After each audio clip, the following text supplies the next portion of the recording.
As we enter the final week of EDU279, Literacy Development and Instruction, I am excited for you all to engage in some practice activities that require application of what you've learned about structured literacy and research-based instructional strategies.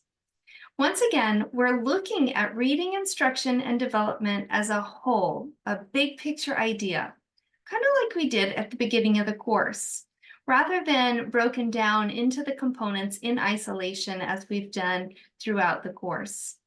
So let's define what structured literacy is to begin. Remember that structured literacy is simply a model.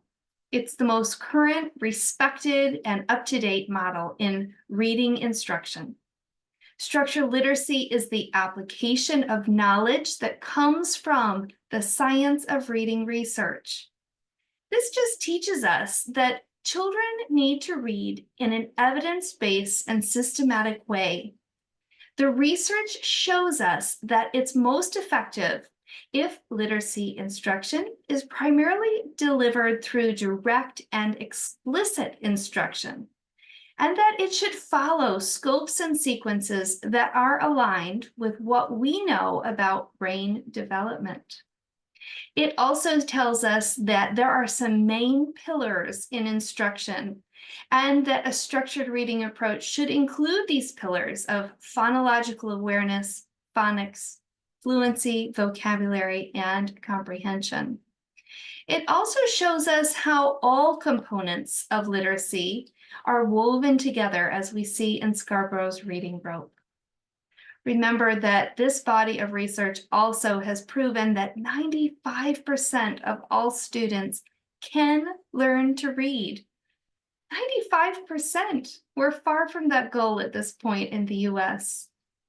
In the learning module this week, we're going to review how we can pull all the components of reading together and help our students progress through developmental stages in order to result in skilled reading and 95% proficiency.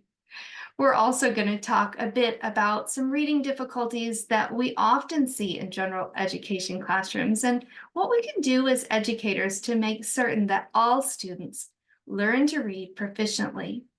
Remember, the big idea with this is that when you approach a problem, it should be data-driven. You need to assess the situation, figure out the hole that needs to be patched, go back and fix the problem in the reading rope in order to secure a much more solid foundation of skills for your reader.